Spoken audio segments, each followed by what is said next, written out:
Fully join किया हुआ है। ओके। बस एक इंफॉर्मेशन चाहिए था। क्या हम लोगों की कक्षा का कोई व्हाट्सएप ग्रुप है या कुछ ऐसा है जहाँ पर मतलब सभी छात्र है जिसके साथ हम लोग कांटेक्ट में होते हैं, कि कैसा है? आप जस्ट बस थोड़ा बता पाएंगे? जोशी जी, जोशी जी,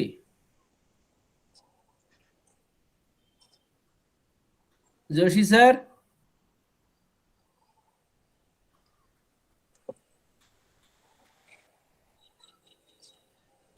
Actually, we have created WhatsApp group also, and जी on Monday I will ask Joshi ji to add you there also, because जी that सर, link ये is बेहतर already sent. होगा जी।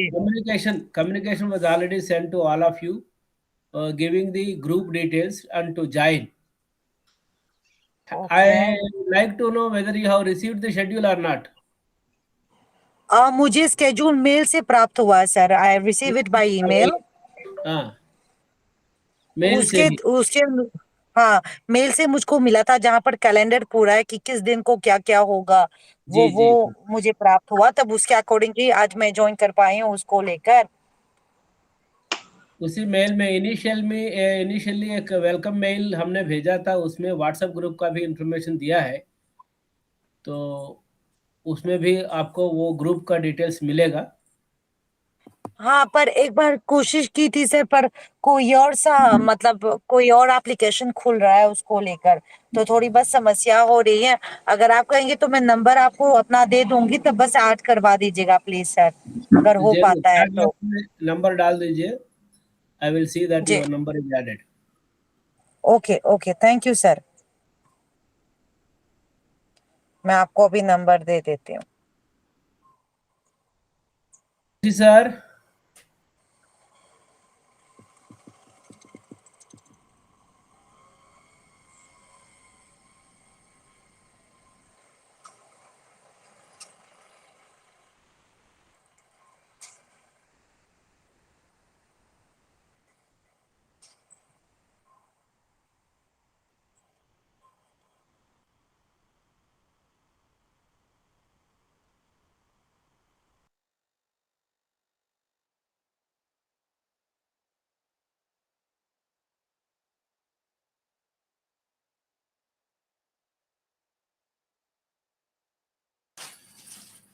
Madam, our computer expert is pasting the WhatsApp group link. You can see in the chat box and you can join that group, please. Are you listening me, madam? जी sir, मैं आपको सुन रही हूँ। I can hear you. Okay, okay. He is typing that link. You can just take that link and join the meeting. WhatsApp yes group. Sir, I do it. I do it once I receive it, I do it.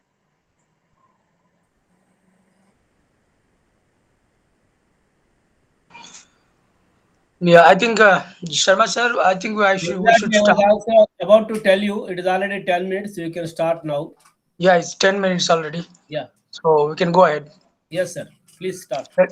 Let them join later. Okay. Yeah. Yeah, let me share my screen first. We'll take a recap or overview what we have done yesterday. Okay, in the last session. So we'll take a recap on that, and then we'll move on to the next session today. Okay. Just I'm sharing my screen. Please make sure that it is visible to everybody.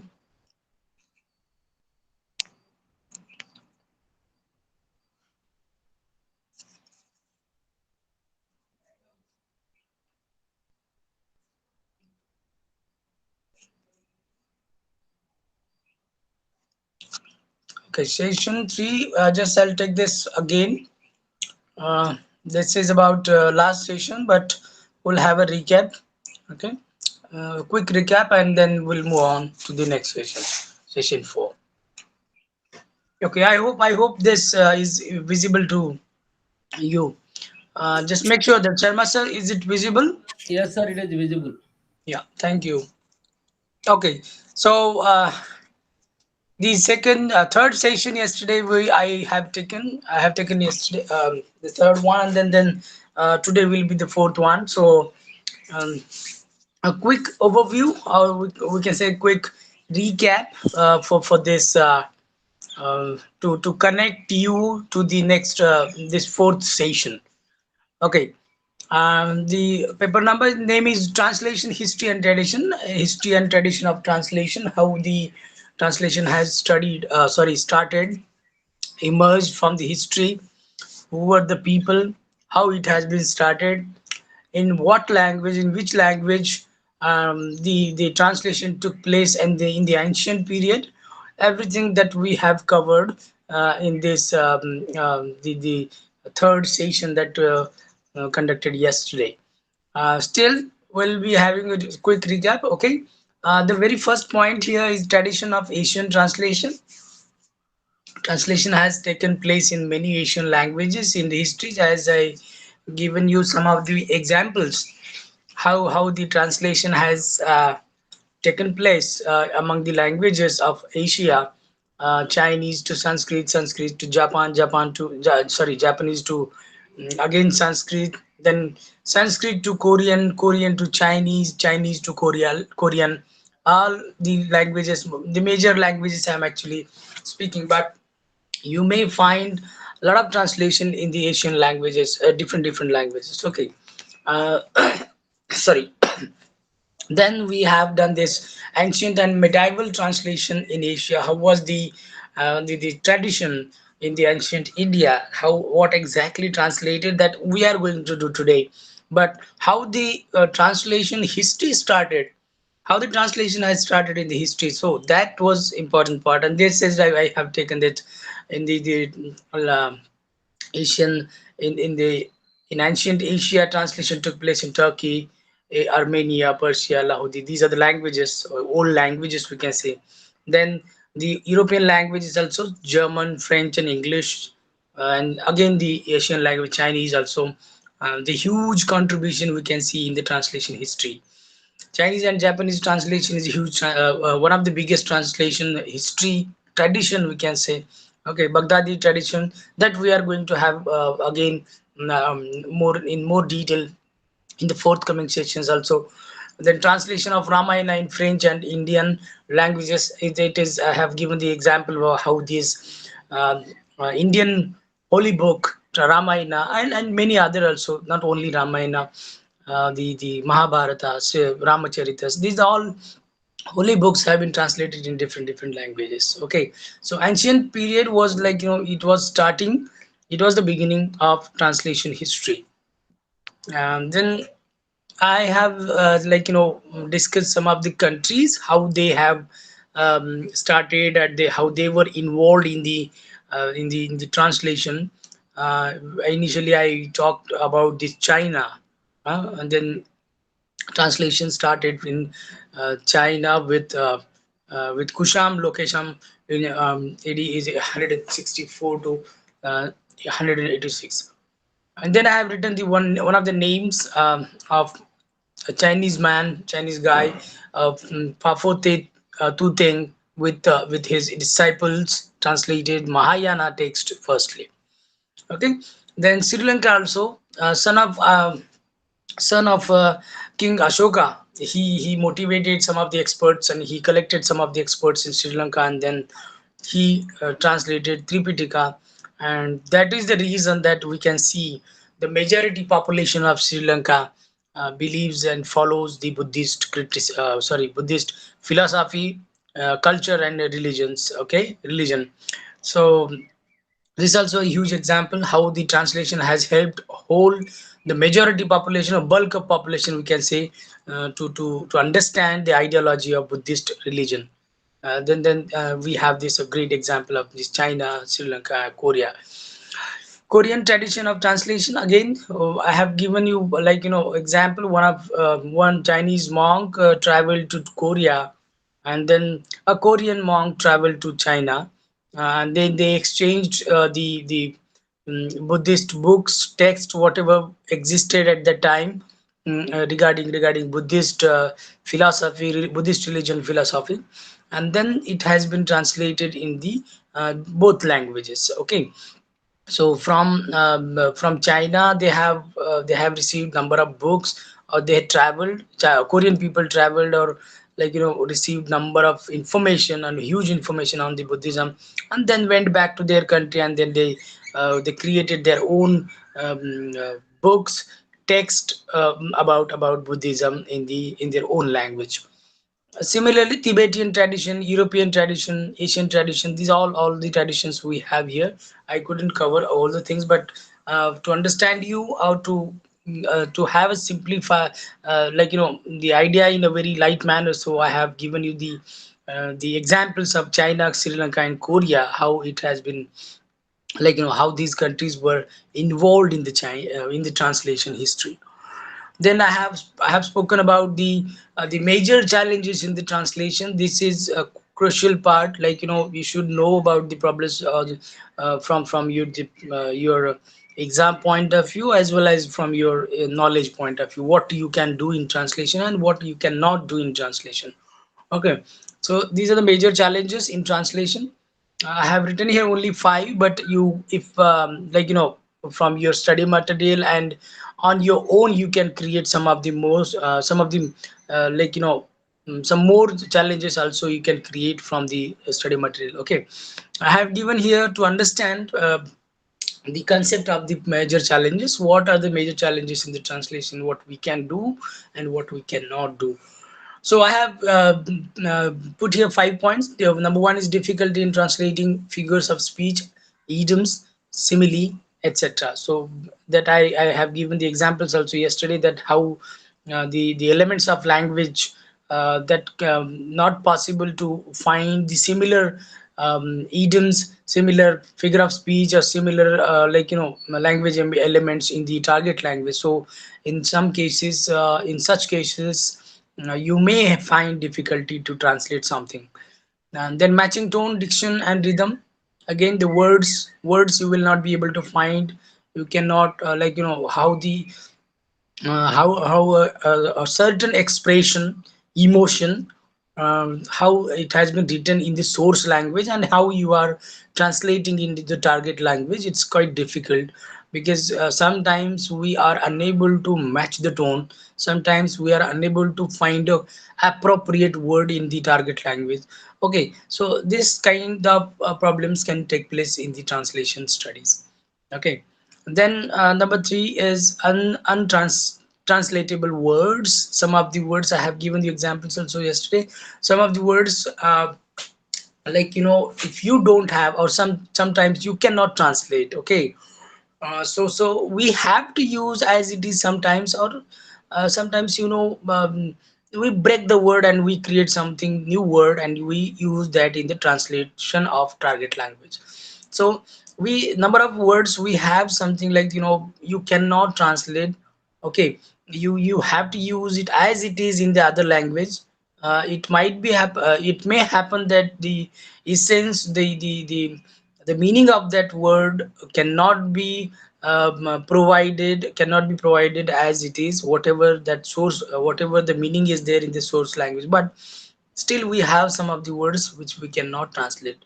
Let For this point, one more example I can add in this, that to make it understand in a very simple manner. Let's take example of some of the Indian words also we have, the from Hindi language, that in the English language we are using as it is. For example, Rangoli, for example, papad.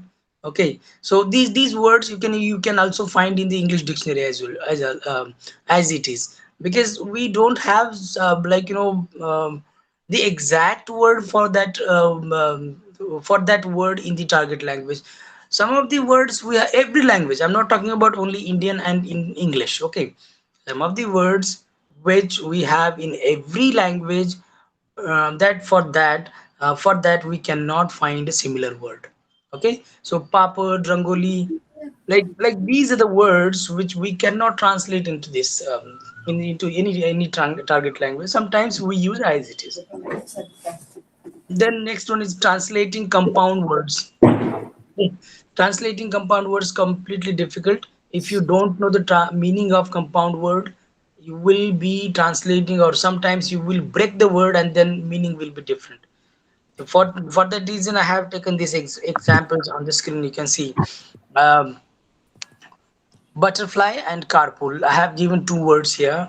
How we can you are unable to translate, or you can see this butterfly. If you break these words, okay, or if you don't know the meaning of these words, then you will break the word. And after breaking the word, the meaning will be different. Like see this. If you're breaking this first word butterfly, so butter and fly, then the meaning will be different.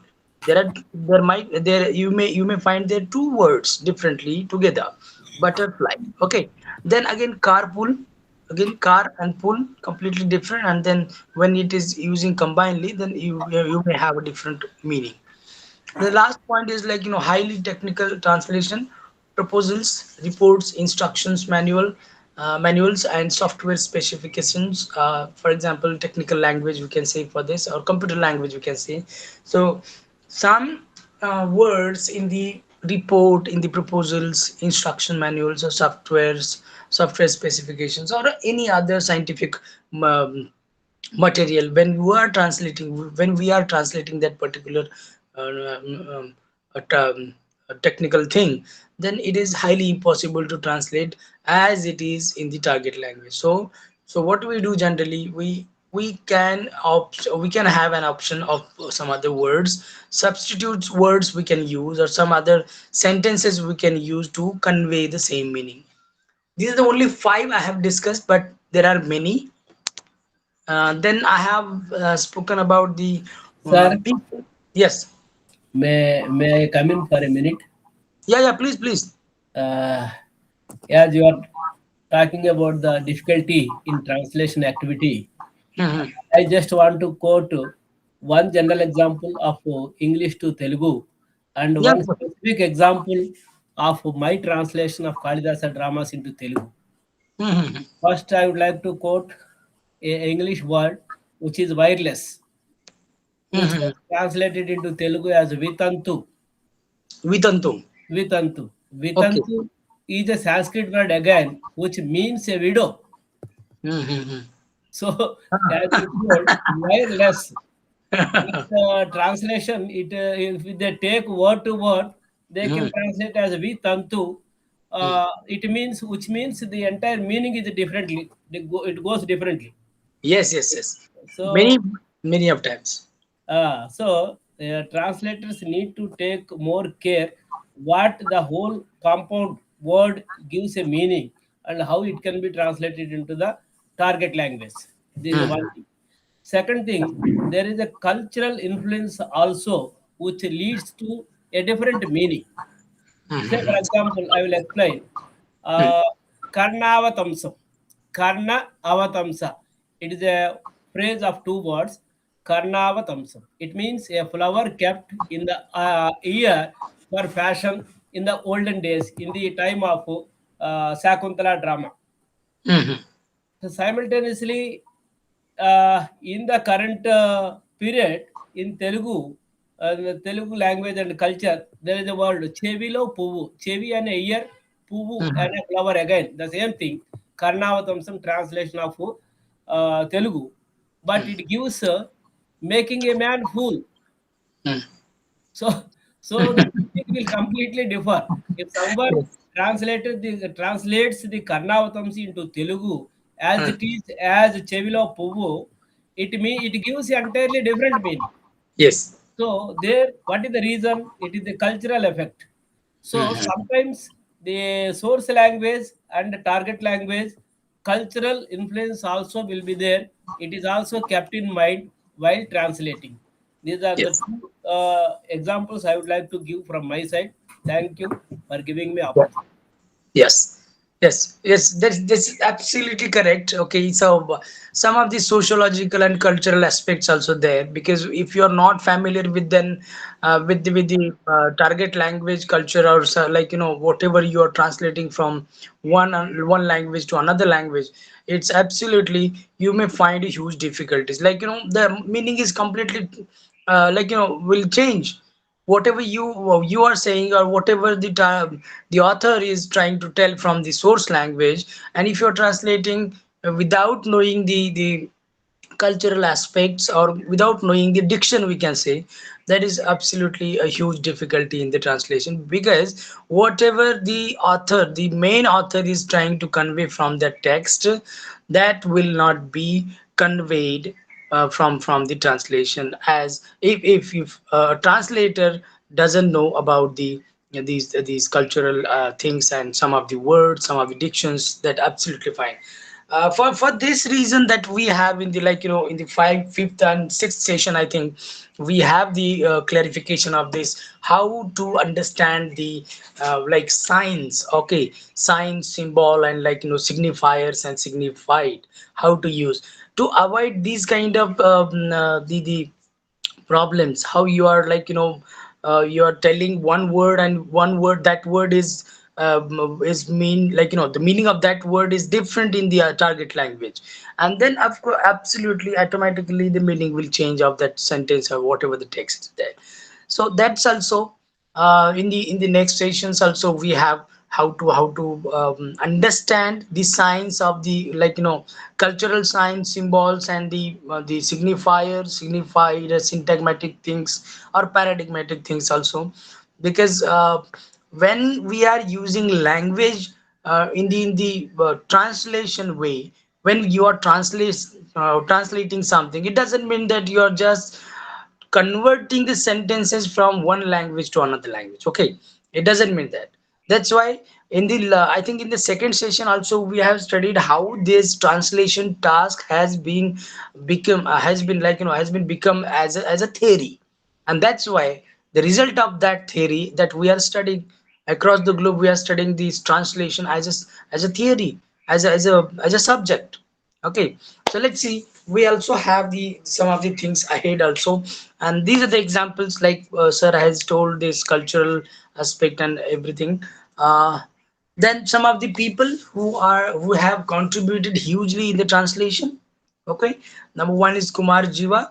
There are number of people in the study material you will find, but I have only, like, taken only few to understand, because these people will come again and again in the reference of forthcoming lessons as well. Okay, that's why I have taken these four people here.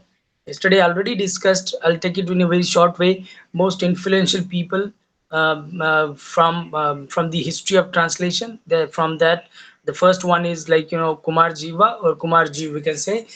He has translated huge books. Okay, around 384 texts in the Chinese language, from the Indian or Sanskrit language.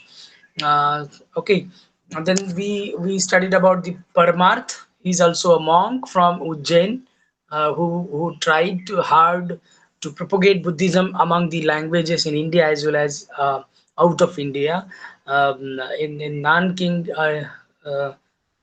region from China. He lived there 10 years and then translated number of books in Chinese language. Then at the age of 71, he translated around 70 books, which were related to the Buddhism and Buddhist philosophy, really religious philosophy. Then Bodhidharma, Yuan Wang, these also two people. Yuan Wang from China, Bodhidharma was from same place, India, from South India part. Okay, he also translated number of books in China. Okay, Chinese language, Sanskrit to Chinese.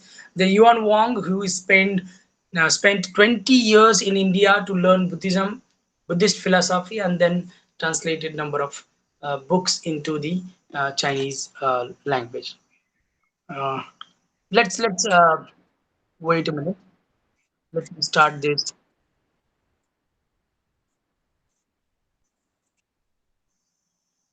Let me start the session fourth. Okay. uh, let's see, after the history of translation, okay, they from the same what we say, that same paper, we can say, from block number 3 and 4, that we are going to cover this from this in this today's session. So here you will be having a few information, a few informative things, like, you need to remember as a from the point of view exam and from the point of view knowledge. Okay, so let's start the session number 4, translation of Indian text in Arabic. Okay. Earlier that in the last two, in the last two blocks, block number one and block number two, we studied this about the history, how the history was, like you know, was a kind of evidence of translation tradition, and then now its actual translation took place in the between the Indian languages and some other languages. Okay, so let's see translation of Indian texts in Arabic language. Okay, here uh, the very first sentence I have written here, King Al Mansur took a great interest in the translation. But before this, before going to the exact points, what we have in study material and what we have in these books, let me tell you this: Indians and Arabics having, these two countries have a huge relations, a very old relations, as far as the trade and merchant trades are concerned, we can say. So Arabic people visited and traveled India because of some, to have a good business business with the among the Indian businessmen in the history, and then for some of the, India, India is like, we has a great cultural history. So of course India, or Indian scientists, Indian philosophers in the ancient period created uh, very much important books, very much important philosophical books, and scientific books, books related to medicine. The material was too much, which was written in the Sanskrit language, from Indian people, or Indian, philosophers, we can say.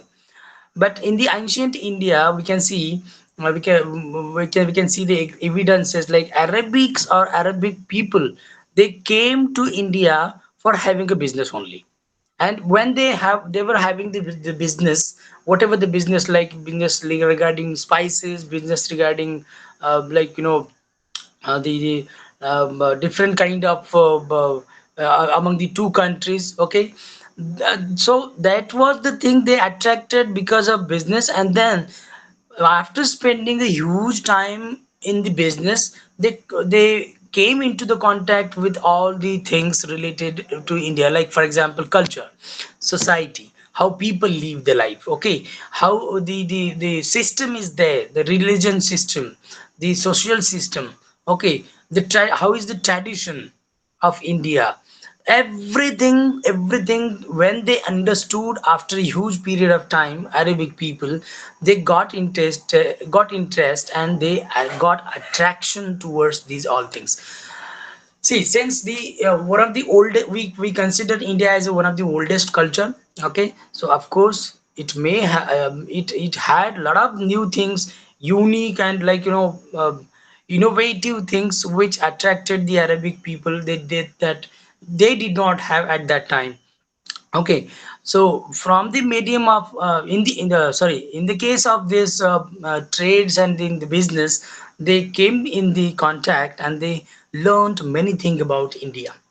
Okay, and when they had an interest in these all things, how Indian people living life, how this Indian society is, build up. Okay, how the cultural things are there in India, how these people follow these tradition of, their ancestors, like everything comes here. And then people started thinking about the India's books, philosophy, religion, and everything. So here we have this King Al Mansur took a great interest in the translation. He was one of the traders, we can say, one of the king. He established his business in India in the ancient period, and then slowly he got interest in the religion. He got interest in the social system, and the he got interest in the governance system. Okay, whatever, they did not have, he found here in India. And then decided that to have some kind of translation tasks, that we should understand India in a more deep way, in a more deeply. And then reason for that reason he invited an Indian scholar, Kanaka from Ujjain. Okay, Kanaka is another name. As I told you that there will be a list of name of the people who hugely contributed to the translation. Okay, um, so Kanaka is also one of the great scholar, Indian scholar who was working in the India. Okay, and then he has been invited by the King Al Mansur in Arab countries. Okay, and then what he did, then Arabs were very fascinated to the Indian medicine and Ayurveda knowledge. Their attraction made them to translate many medicine books. Okay, see this. We had everything, like India as an Indian philosophers, or if you see the evidences of Indian philosophy, number of scientists, number of people, number of thinkers have written number of books on the different issues.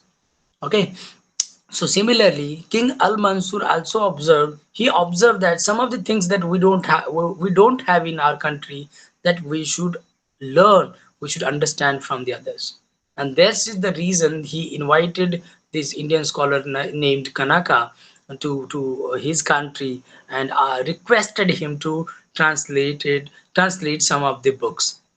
Okay, the major thing was in the Arabs were not having any books, any knowledge about the Indian medicine, which has uh,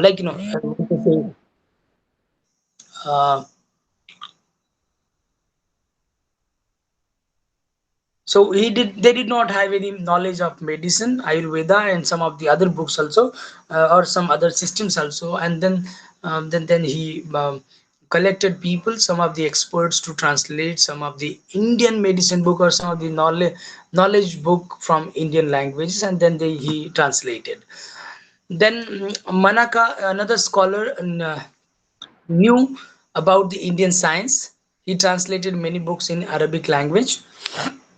Then in the ninth and 10th century, Arabs of Spain found interest in the Indian numerology system due to this numerous of books, and Indian numerology were translated into Arab language. Okay, so what I'm trying to tell is, from this point exactly, there were a lot of books written in Indian language. Okay, like books on mathematics, books on medicine, okay, books on philosophy, books on social sciences, books on different issues, books on politics, like you can see Chanakya Niti. You can have number of a long list of books. You can have Panchatantra. Okay, say this, all books are related, like philosophy, politics, government, management, and everything was there in that books. But the problem was that these books were very informative, but it were these all were in the Indian language only. Okay, so these Arabic people got interest in that. They have found something new in these books, from Indian science books, from medicine books, from mathematical books, everything, and then they started getting knowledge from that after the translation. Okay, so many books they have translated in the Arab language first, very first. Okay, and then they planned their own country, their own society, their own culture, as a developed culture, we can say. Okay, and then but that was the reason that they have translated the books from Indian languages to Arab language. The last point, because of Arabs, the Indian numerology system is introduced to Europe. This point I deliberately made here because of, as I'm telling you, number of books on medicine and everything. People understand understand from the book, and then they translate it into Arabic language.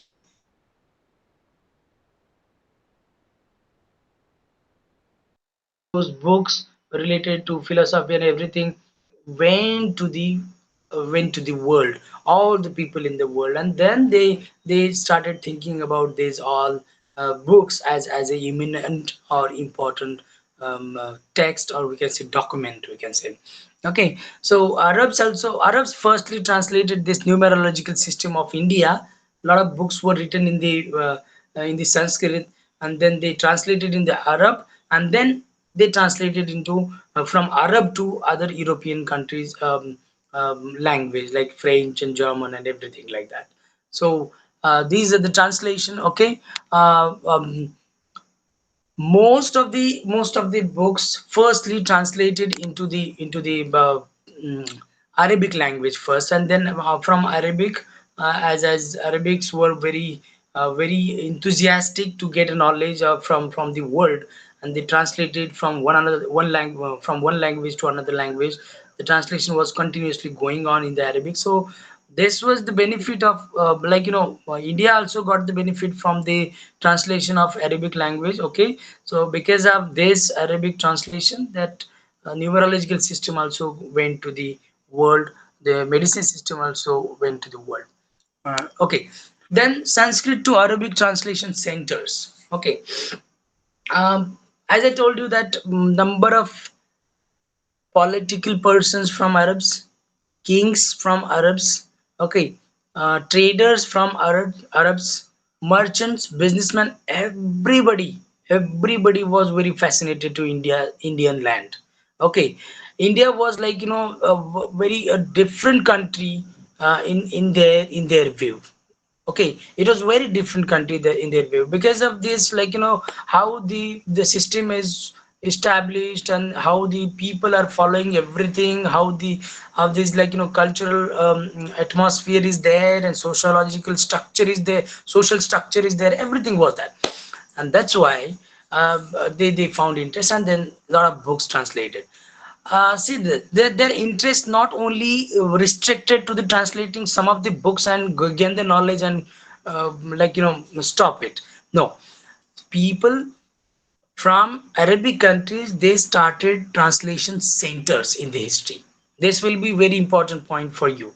Okay, so because whatever books we have written as a Indian authors or Indian philosophers, Indian scientists, we can say, they were writing only in the Sanskrit, but Arabs felt that this knowledge and information is crucial, and then that's why they have opened the centers, translation centers. Okay, there were few translation centers in the history. You can find. Number one, Caliph Abdul Rahman opened a huge library at Cordoba, Spain, in the Spain. The 4 lakh books were brought from Baghdad. Okay, see this. See the amount of books. How many books you can translate, or how many books you can take to one from one place to another place. You can imagine that how this translation was it was took over the people to get the knowledge see 4 lakh books were brought from Baghdad, okay, to translate it to the Spain. So how much space and how much time it has been taken to do these all the things. Books were in the Sanskrit language. Okay, first the books were from India to Arab, and then Arab to Spain to translate it. Only job was to gain the knowledge from these all books, to understand this everything whatever going on in the world, okay, in the India, and how these people live life and whatever information they need. They found these all books in Sanskrit from India. They took it to the Arabic country, and then they took it to the Spain to translate it. You can see that till the 16th of century, from the 9th century, okay, till the 16th century, translation was continuously going on in that library. Okay, it doesn't mean only 4 lakhs books are there, and we have we have technology, so we can translate it into the 1 month, 1 year, or 2 years. See how much efforts they have taken to translate 4 lakh books, because this was the translation became the theory, and people follow theory to get knowledge. People were believing that, completely believing that translation is the only one thing that we can achieve knowledge from different cultures, different societies, different countries. Okay, there was no anything technology, there's no technology in the history. Nothing was that we can translate in the quickly, translate a huge book quickly. No, nothing like that. But still people were very much attracted to the translation, and that's why they opened translation centers to translate books from across the globe, like from the different countries books they could get, and they used to translate this. Number two is, apart from Spain, there were translation centers in Syria and Palermo, where Aryabhata's many books were translated. See this, I have highlighted this book. So sorry, this example of Aryabhata. See the numerical system, the mathematical system, or whatever mathematics were, books were written in India, that was translated to the Arab in the Arab languages. One of the examples here also we have here, some of these centers, translation centers, were in Syria, Palermo, and some other places in the in Asia, and some of the out of Asia also.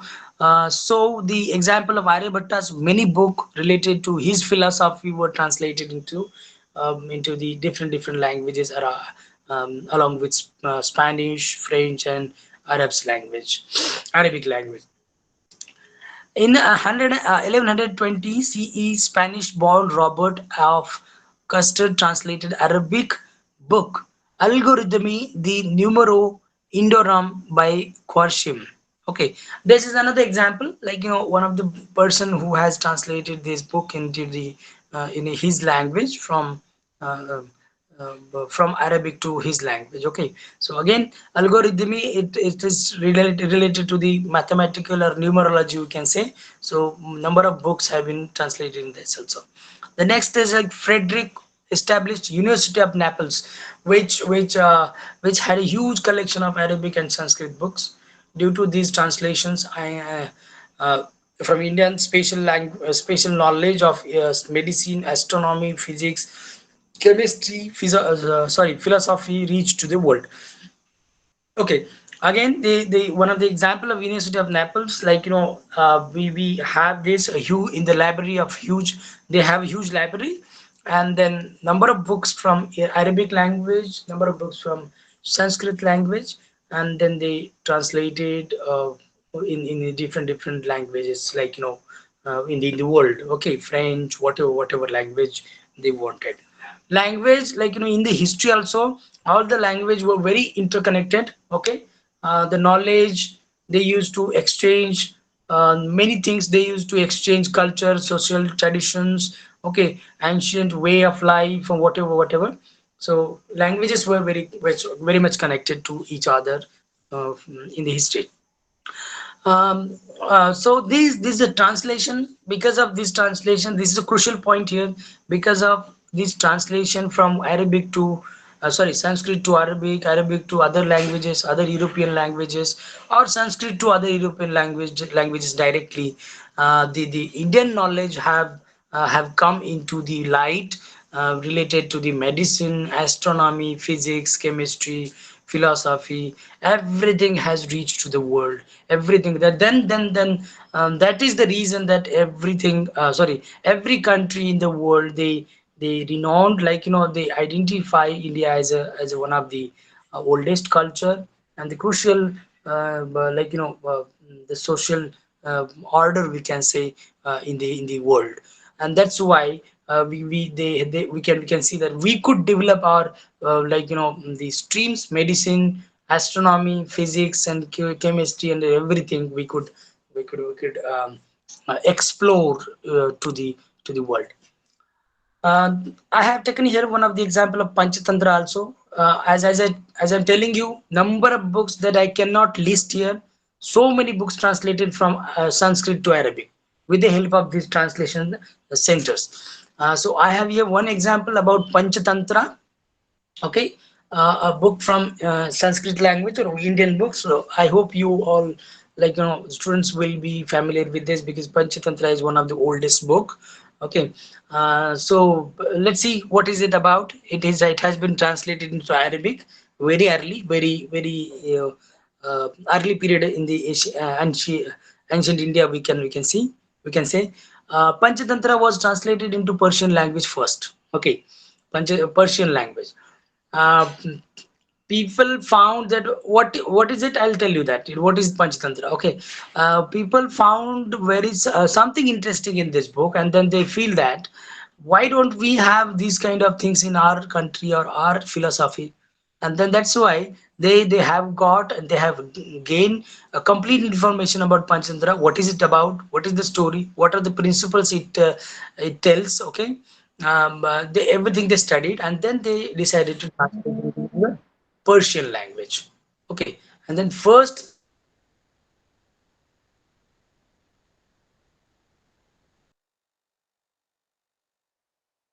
Muqfa translated this from Persian to Arabic in 8th century.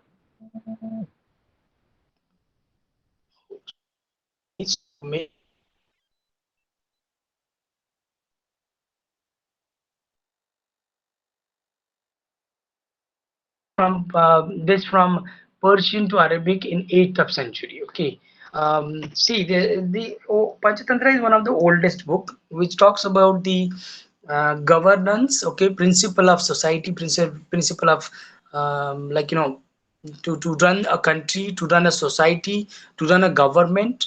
Okay, generally, and then it has number of books how to like how a particular king or a certain king or leader, we can say a leader, how he can get a benefits from the having the good government in his time. So Panchatantra is like all about the principles of government, how to run the country, how to run the society. In the 8th century, first it has been translated into Persian, and then it has been translated into Arabic language by Mukfa. Then in the Arabic language, it is named as a Khalila and Dima. Okay, as we Panchatantra's characters, we have different characters in the Panchatantra. Okay, so in Arabic language, it has named as Khalila and Dima. Dimna. Okay. Then it translated into Arabic, Persian, Turkey, and Dari languages. Okay, different languages, and now you can see Panchatantra is translated into every language in the world. At least some of the major languages in the world you can see Panchatantra is translated. Okay, the Arabs wanted this book because it was about the principle of statecraft. Again, I have just said that this was all about the principle, how to run the government, how to run the society, how to like how a society can behave towards the towards their country, towards their nation. Okay, so everything, some of the principles of governing body or principles of government, principle of the statehood, we can say. So everything was there, and this was fascinated to the Arabic, which they did not have, and then that's why they got interest and translated this into the their own language. But the benefit of this is that Panchatantra, the principle of this statecraft, have been spread in different languages, as we can say Persian, Arabic, Turkey, and Dari language also. It helped to Arabs to understand that how to run the kingdom. Okay, so let's see. As I'm telling you, there are some of the principles of the state. Okay, statecraft, how to make a state in a very perfect manner, how to govern the state, how to run the state, society, everything. Okay, so similarly, Arabs were they were fascinated to this, and then they decided to we have to understand how to run the kingdom, how to run this the state, how to run the society, country, whatever their regions are there. So they found interest, and then Panchatantra also translated into different languages. The translation of Arabic text in Indian languages. It doesn't mean that only translation of Sanskrit books and text have taken place into the other language, but also some of the Arabic texts also translated into Indian languages. Let's see the example, religious text.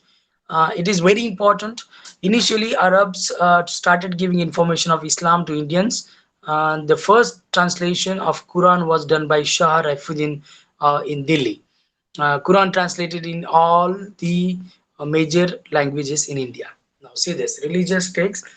Basically, these all Arabs were followers of Islam, followers of Muslim religion. Okay, and then when they came into contact with these all people, Indian people, in the through their business, okay, through their trades, and then they were making some of the relations with Indian people, and then they were giving the information about Islam, how Islam is this, Islam is that, and whoever is coming into the contact of these Arab peoples, they were like like propagating their religion in India, we can say.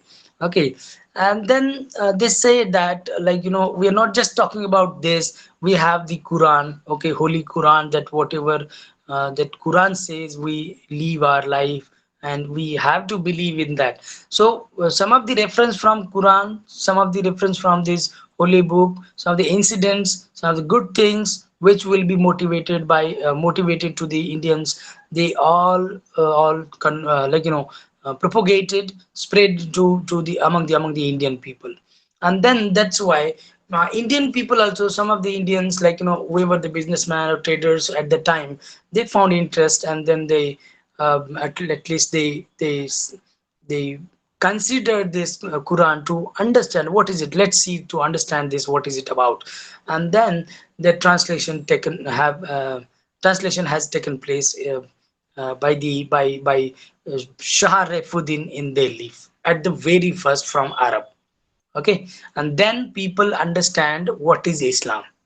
Okay, so Quran is originally written into the Arabic language in India. Okay, so India received this Quran from Arabic language very first. Okay, so you have to remember it. This religious text like Holy Quran translated into Indian languages. Okay, and then later on, after 1880, 1818, so after the translation of this Quran in from Delhi, the slowly the translation has taken place into the different regional languages of India. Then we have the historical documents. Okay, historical documents also, we have some of the we if we read historical books. Okay, so we may find some of the historical events, names, like incidents or wars, like pacts. Okay, everything, something, everything, like, we can find from the historical books. Okay, historical documents. So at that time, many of events, incidents, or some of the, like, political things have been translated um, uh, into the Indian languages. Okay, so basically they were from Arabics, and then they translated into the different languages of India. Many people wrote historic books on India in Arabic. You see this? Okay, Arabic. Okay, we have some names here: Ibn Haykul, Haukal, then Al Masudi, Al Biruni, Shariar, Al Magdasi. Okay, were the famous historian writers from Arab countries. Okay, and then they traveled India, and then they wrote the things about India's historical things, like, how people were living life in the history, how the kings of India, how the states are there in India. Okay, the provinces are there in India. Okay, how the political events are taking have, like, were taking place at that time in India. So many things they have translated, and that translation has been become, like, a kind of historical documents with the help of these Arab writers or Arab historians, we can say. Al-Biruni wrote about ancient Indian civilization in the title, like, Tahqiq Ma Lil Hindi. I don't know this, like, but it's Arabic word, Tahqiq Ma Lil Hind. This all about Indian civilization in the history. Okay, how these Indian people used to live their life, culture, history, everything related to the ancient in the ancient India. So it is everything written in this book by the Al-Biruni. We have number of books, but I have taken only one example here. So these all the things who have included, who have written in the in the book form. Okay, so that has become later the historical document. Whether they have written about the Indian kings, whether they have written about the Indian society culture, whether whatever they have written. Okay, and then the appropriate explanation or description about the India's the Indians, okay, their history, their culture, their everything, and it was written into the Arabic languages. Okay, and then later on, now a period of time, now right now, it has become a historical tradition, historical documents, we can say. And then some of the people have written travelogues also, because number of people, as I'm telling you, that the relation between Arabs and Indians were very strong, very old, okay, with a very high intensity because of the trades, because of the business, okay, and that's the reason. The business is the reason to make these people together, okay, and that's why many of people travel to India. Many of Indians travel to Arab countries or Arabs. Okay, so the travels of these things. Okay, travels of among these countries. The one of the example of the how people like how people spend their life regarding in the form of this. So travelogues also, travelogues, it's all about, what do we call it? Travelogues, it's another literary part of, we can say, a literary genre, we can say. Whoever is traveling to some of the places, we that person write about his travel, okay, write about his experience in the travel, okay, so we call it travelogues. Okay, so travelogues also has been written in the different languages. As I'm telling you, number of people travel to Arabs, and number of Arab people travel to India, and they have written these things. Very first name is Abu Abdullah, traveled India in Tughlaq dynasty. Okay, so we were having these so many dynasties one after another. Okay, then very first we have seen we can see this Abu Abdullah was one of from was a trader from Arab countries, and he traveled to India, and then he wrote his experience about the Indian culture, Indian history, Indian people, and like whatever comes into the came into his experience. Okay, so he observed Indian society and culture. Very first point. Okay, you may aware about the travelogues in English language also. There are number of travelogues. People travel to another countries, and then they have like written, they have written about their experiences, which was considered later as a travelogues. So Abu Abdullah also, he observed Indian society and culture. Again, why he observed? Because he found something different in India.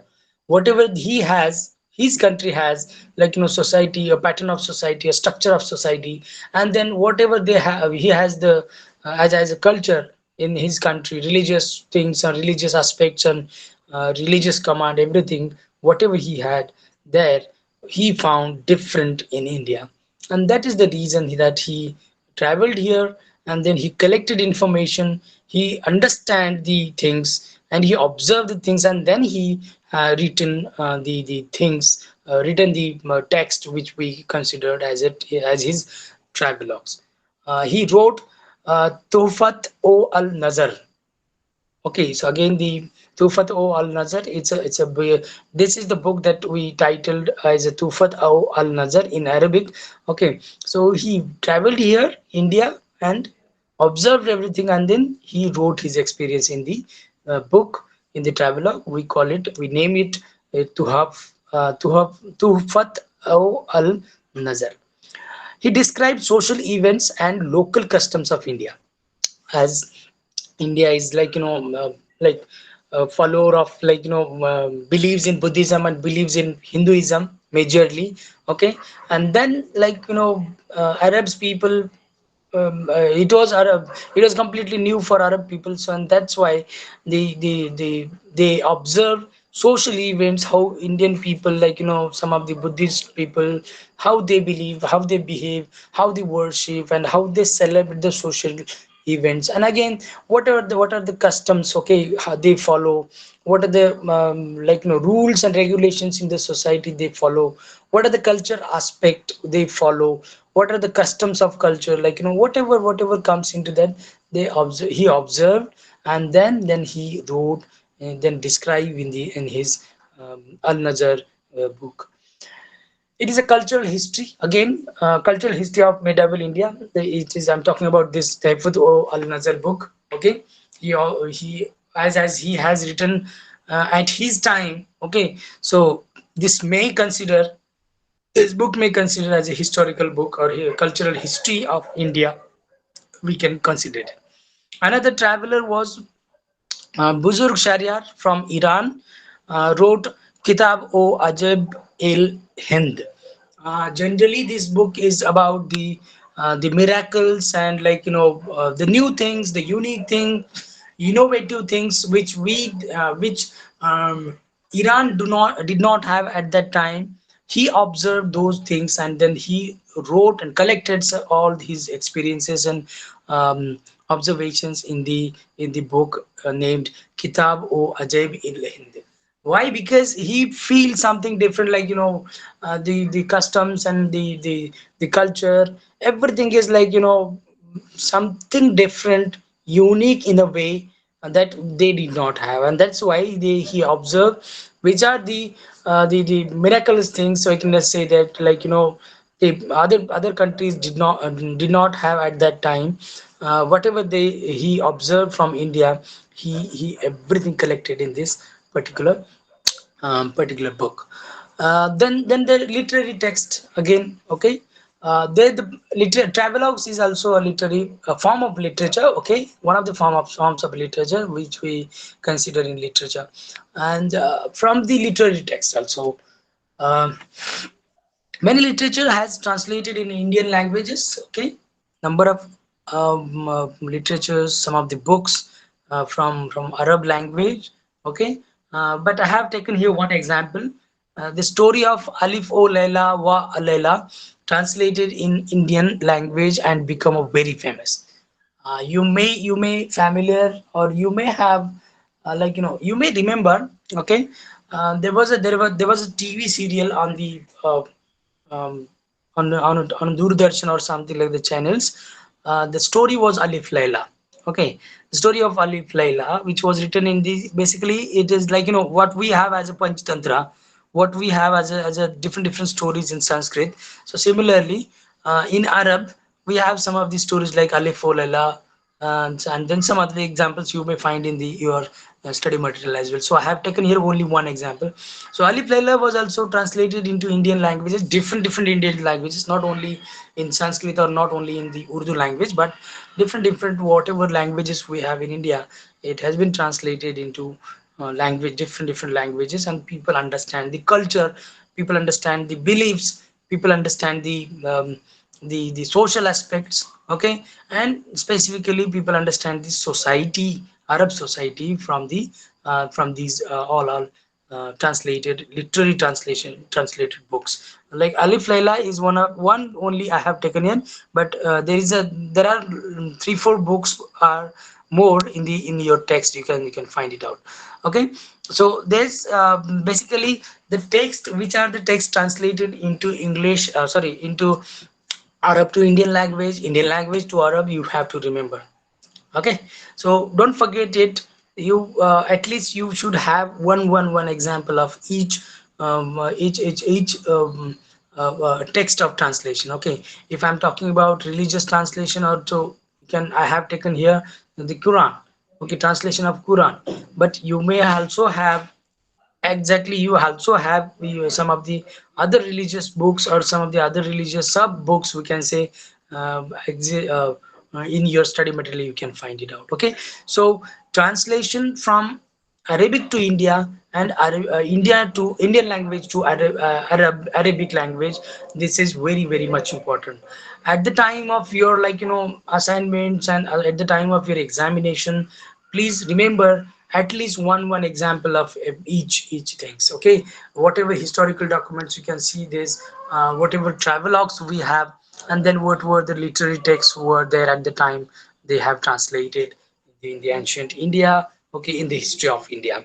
Okay, so this is generally a one aspect of translation. Like, see, in the last session we have seen this the Chinese language translation. Okay, sorry, translation from Chinese to Sanskrit, Sanskrit to Chinese. Okay, and then we have done with some of the more examples related to Japanese to Korean translation, Indian languages to Korean translation. Okay, so similarly, this Arabic translation also very much important, because the number of book have been translated from Indian language to Arabic language, and from the Arabic language it has gone to the world. World has considered the Indian knowledge only because of this kind of translation. Okay, books on numerology, books on philosophy, books on astronomy, books on medicine, all the knowledge has reached to the world, and people from the world, across the globe, considered India as one of the brilliant country, we can say a clever country, we can say, as it has huge information, huge knowledge about all the aspects of the universe. Okay, and that's why we can say that Arabic, held in some sense, in some extent, that to translate and to reach to the world the some of the concepts and philosophies.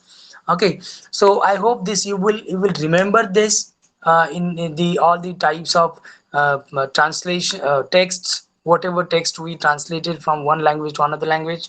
Then Panchatantra, what is it and how is translated, how it has been translated and who translated it, what is the name of this translation in Arabic language. Okay, please remember this. Then Sanskrit to Arabic translation centers, how the translation has been taken place in the history. Simply, there were translation centers. People got interest. People were very enthusiastic to the translation theories. Okay, and then they contributed in a very large way to translate a thousand of books or number of books in the history. So which are the translation centers also? Please remember these translation centers also. And then the texts in Arabic, Indian text in Arabic, okay, how it has been translated, how these Indian scholars have been invited to Arabic countries like Iran, Iraq, whatever countries they have, we have here in the Arab. Okay, so how they have been invited and what they translated, how they translated, and actually what kind of books they have translated. Books of science, books of astronomy, books on different aspects of the world. Okay, they have translated. Okay, so I think you should remember these few things which are very crucial from the block number 3 and 4 in this particular session. Okay, so let's see, let's move on to the again we'll move on to the questions if you have. Okay, I'll come to you. uh,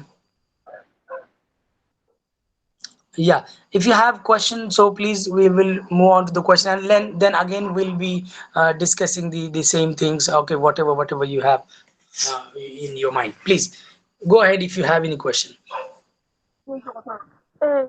Yes. Good morning, sir. Thank you. Yeah. Thank you for that presentation. Thank you for that Is it is it presentation. is this Koniba? Yeah, yeah, it is me. Yeah, please, Koniba, go ahead with your question if you have. Yeah. My question is not about today's presentation, but when I was writing, I want to explain me briefly and clearly. Is translation a science? That's what I Um, want to know. Koniba, well, can you do one thing? I'm not able to understand because your voice is breaking in between. Will you please just type your question there, Okay, I please? repeat.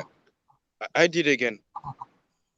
Yeah, I please. want to know if translation is science because in the book what I Hmm. read is it wasn't clearly according to me. Sorry, I didn't get your point. So I want you to explain me more. So, Koniba, please, I'm not getting your voice here. The voice is breaking. Please type your question, please.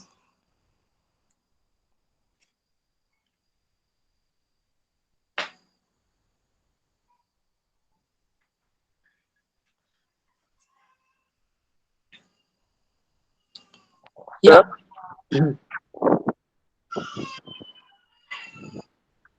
You understood?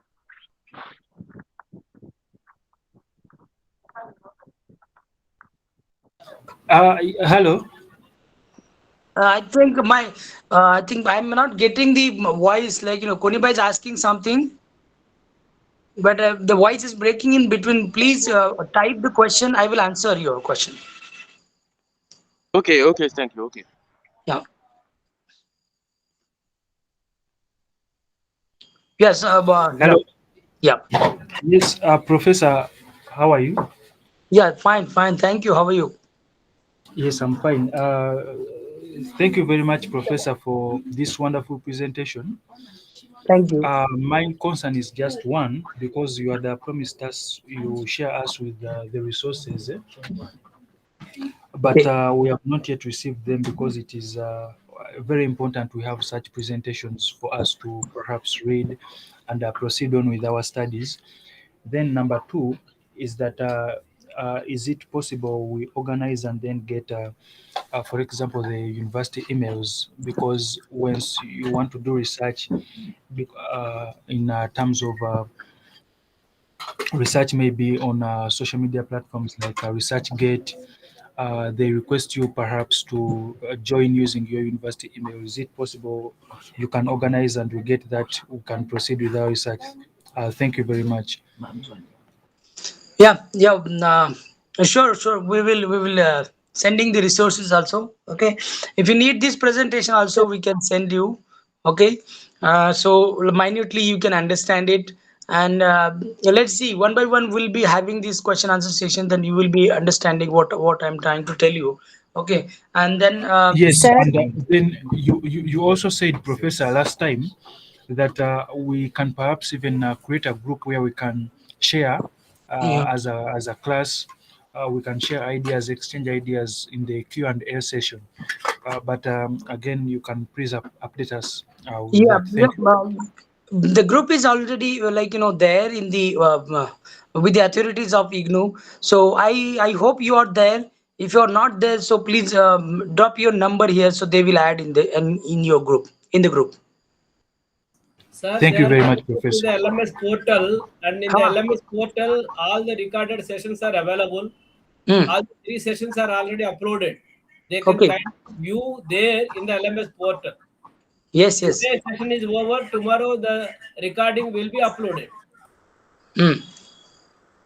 thank you, sir. Sir, Yeah. Bala sir, can I ask you something? Yeah. Sure. Sure. Yes, the presentation is really very nice, sir. Actually, I have some question that I just want to know. Like, we had the friend who sent us the message about translation is science. I just wanted to know, like, the same thing. Like, हम लोग जब अनुवाद करते हैं कि अनुवाद कला है या विज्ञान. It is the same thing, right? That we are talking about. He asked a question right now.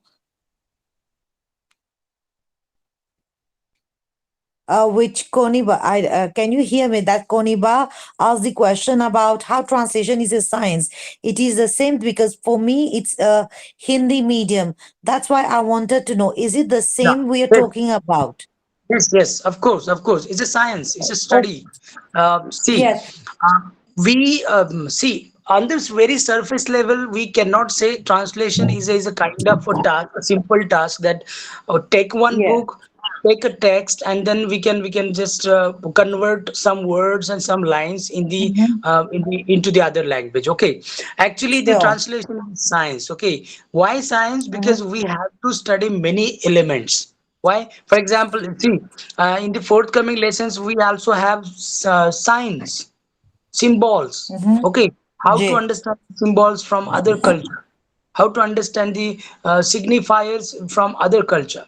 Okay, some, you may have, if you're not familiar with some other culture, some other societies, so it's completely difficult for you to understand and translate the words, translate the texts. So that's why translation is a science. Okay, it's a technical study. What in that study particularly, we have to take care of some of the elements. Okay, some of the elements, what elements of language? For example, semantics, phonology. Okay, some of the the meaning of the study of meaning. Okay, again, the study of stylistics. Okay, how the language is there, that we study scientifically, and then we use those elements in the translation. Okay, so we cannot say, okay, some art is like, what art, if you are saying it is a art, also it is possible, but it doesn't mean that in some cases you can translate without any help from technical things. Okay, you can translate it Yes. absolutely fine, but you cannot translate all the text, all the things, like whatever text you have all the time without help of any technical issues, any technical elements of this translation. That's why we are Yes. studying here elements, we have to consider it. Okay, as I spoke about, already spoke about the challenges, major challenges. Okay, if somebody has a art, okay, suppose I'm a good in translation. I don't need any kind of knowledge. I don't need anything from translation studies to translate anything. So how you will be able to find a person like this? No, you cannot find to translate something. If everybody is studying translation as a theory, as a science, then everybody can understand how to translate it. Okay, what are the major issues in the translation? What are the major elements in the translation? Okay, so basically it's a science, it's a study of translation. Okay, it's a study of converting one meaning into the another language. Okay, understand? So it's basically a science. We have to understand some of the elements and some of the basic things about the translation. Okay, in a very surface level, on a very surface level, you cannot translate all the things what we generally do in the translation, Google translation. Okay, many of time you have to understand punctuals also, punctuations also. Okay, if you don't know the punctuations from any other language, if you don't understand the punctuation in English, okay, if you don't understand any punctuations in the of the Hindi language, so how you are going to translate it? There your art will not help you. It's a science, you have to understand it first. There are some technical issues, there are some the basic things that we have to learn for the translation. Okay, so it punctuations will come in that, language elements come in that, grammar will come, style will come, everything will come into that, and then that translation of a particular text will be perfect. Okay, so it's a science basically. Yes, sir. Thank you. Sir, I have one more question to ask you. Like whatever example you have been giving, because it's my first class, that's why I've been asking question. I just want to know, when we are going to reply for the exams, I just want to know, because for me it's Hindi medium. The question which we are going to be set, is it going to be in Hindi or English, or am I supposed to be writing in English, giving my answers? How it is, am I supposed to reply to my questions? Yeah, yes, yes. Sharma Madam, sir it is will answer administrative first. question, and I would like to ask for that. Kindly send an email to director COE, director.coe@igno.ac.in. I will repeat the email ID again. Director Yes. dot Hmm. coe COE. at the rate. Professor, you can put it in the chat. Yeah, definitely. I will put it. So you can send an email to them and they can answer you.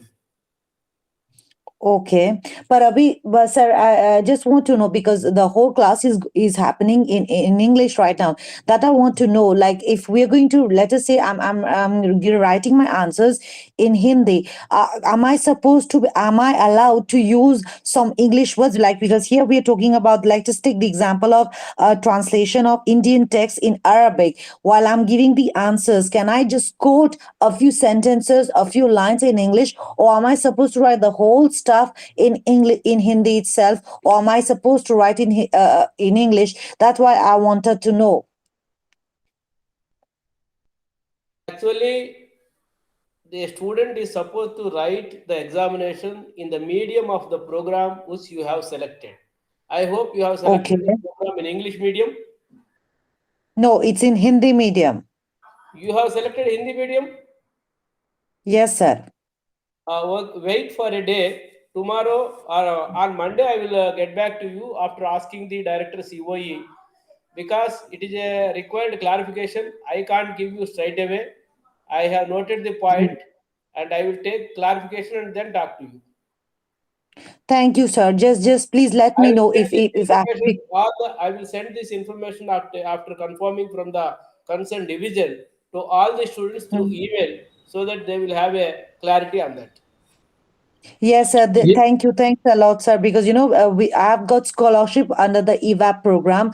It was we didn't have the choice of selecting. Like it was already there that we are supposed to be doing it in Hindi medium.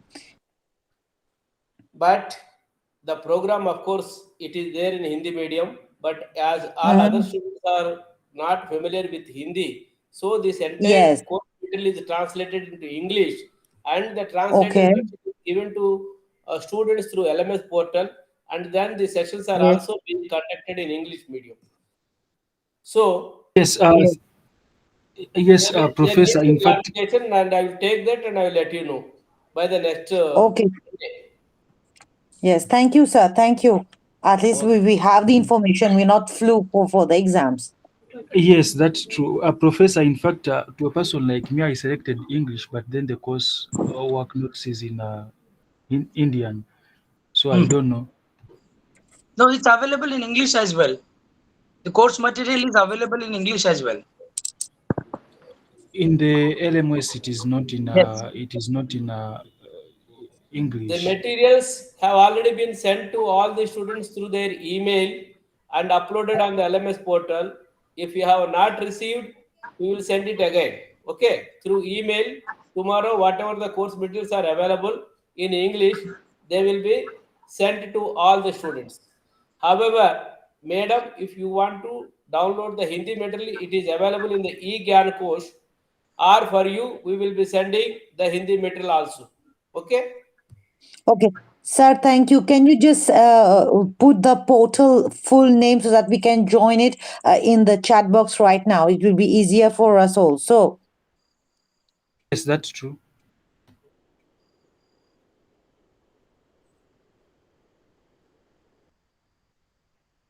Okay. Okay. Kiraga. It is the Kiraga. COE's LMS portal through which you have taken the admission, from where you have downloaded the ID card. There, in the LMS portal, there is a option for My Course. Under that My Course, Mhm. click, your course material will appear.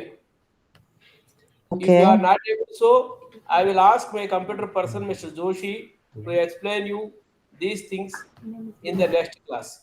Okay. Yes, Yes, thank you, sir. that's true, Professor. In fact, I wanted to even project mine on the screen so that you can see what I'm talking about, if you accept. Pardon? Yeah. Go ahead. Yeah. Ask. What I'm saying is Hmm. that I wanted to show you what I'm talking about, because mine I had selected in English, but it is in Indian. I can project on the screen and then you can advise. Um, Sharma sir. Sir, Sir, we need to send him the link that he will be able to download this all study material which is available in English. He's asking definitely, the same question. definitely. By Monday, I will be sending, because here on Saturday and Sunday it is a holiday. Okay. Wait. He's showing something, sir. Now you see when I, for example, click on this, Yeah, this will everything be is like in. you will be having here Hindi only. Then how can I access the one in English? No. You may have received the email by the authorities. Okay, Uh, from I IGNO. I already sent the link. Please check the message site. Okay, okay, okay. Okay. I think Mukhtar has sent the link. Yeah. Mukhtar, did you find this all material in English? Yeah, most of them. I Ah, think Yes, the last time I we can checked, the get last time it. I got for 7 or 6. MTT 10, 11, 15, 12. 16, 17 are right now available. Yes. MTT 12, 13, 14 are under the process of translation. By Yes. Monday or Tuesday, MTT14 will be made available to all of you, and in Mm-hmm. within 15 days from here, MTT12 and 13 also will be made available. This is the current Okay. status of the material of English version, which is made available to the students. Okay. Hmm. Ji. Please kindly copy that link that Mukhtar has sent, okay, in the group chat box. We Yes, sir. have this, okay, so you can directly connect with Mm-hmm. your English material there. Thank you, sir. Yeah, welcome. I just request all of you, from the next session onwards, the session will be of 2 hours, because students are very few in the beginning sessions. The session was not conducted for a full length, and from here it will be of 2 hours. So kindly be ready for that time. Okay,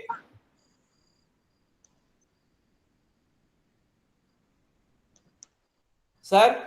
Yes, yes, sir. Are you closing or continuing? Yeah, will. I was just giving it them time to question answer session for this Yeah, last yeah. few Let them minutes. ask. Let them ask. Okay, if they have, then we'll be here as answering the question. I will be, and if they don't have, then we'll stop here for today.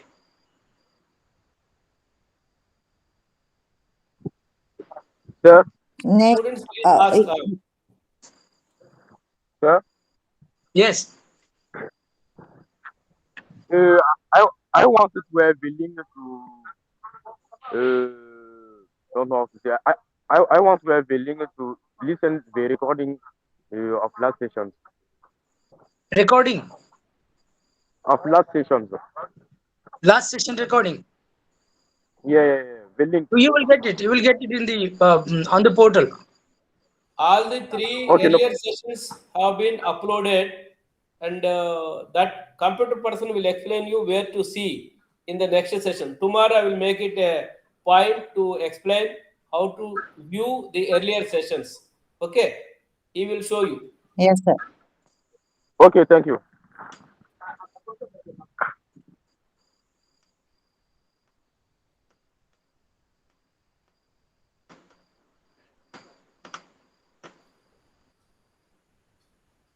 Okay, if you have questions, so you can ask. Otherwise, we'll stop this lecture session. Sir, Professor, I have only one question, last question to ask you. We've been talking about the translation of Indian text in Arabic. I wanted to know, like, we had many books, like you gave the example of Sanskrit of Panchtantra, right? Which has been translated to Persian. Do we need to analyze to know the history and everything, or we can just write it? See, this is only a theoretical part, okay? So, what we are studying here only how this translation tradition, the history of translation is was there, okay? And what are the things that motivated to the people at that time to do this translation in a different languages of different books, okay? So no need to read that the example book I'm giving. If I'm giving the example of Panchatantra, so no need to read the Panchatantra and analyze the Panchatantra.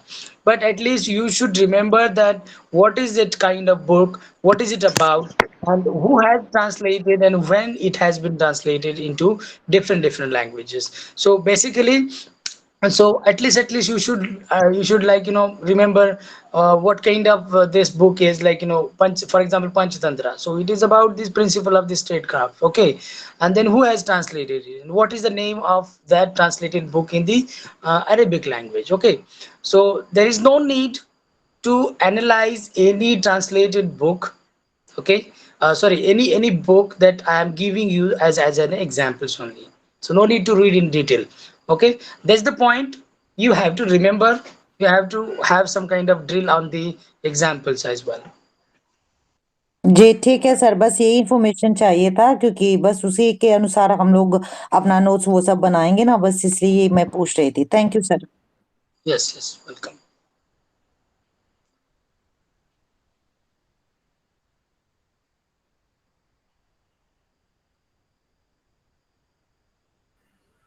Yeah, anybody?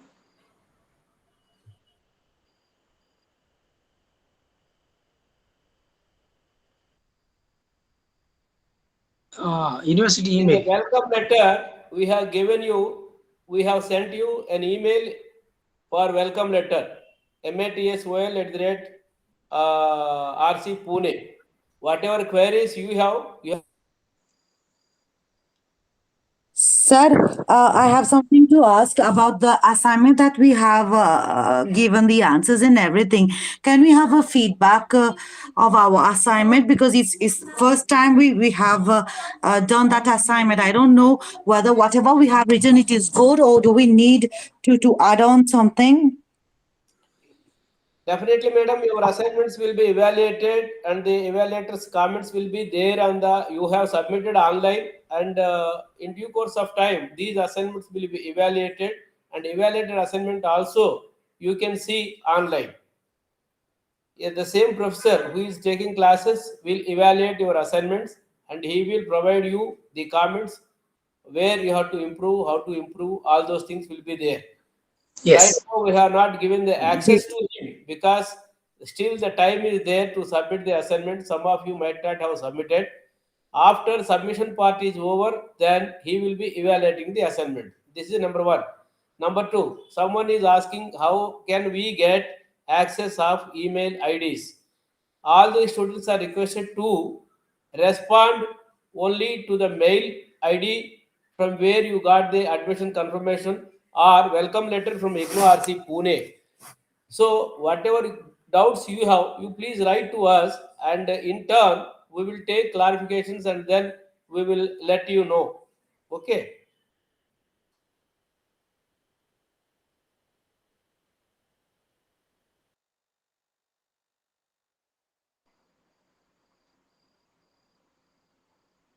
Ji sir, ठीक है. Kamala sir, I think Yes. it is fine for today. Sorry, sir. I think it is fine for today, and it Yes. seems nobody has have any other doubts. Yeah. No. नहीं, No, आज yes, के sir. Yes. लिए ठीक है. It's fine, sir. Okay, okay. Yes. Okay, sir. So we'll stop here for today. Okay. We'll resume the next session tomorrow. Thank you for your And patience. all the students are Thank you, requested sir. to kindly note that the Same time. further session Okay, will be of 2 hours thank you, sir. duration. Wait, Thank you. Have wait, a good day. guys, wait, guys, wait for sir is saying something. Please, sir. Please repeat this, sir. For Same today, it is time. fine. I am just requesting and informing all the students that further sessions will be of 2 hours duration. Please be ready for that. Thank you. Have a nice day. Thank you, sir. Thank you. Thank you very much. Thank you very much.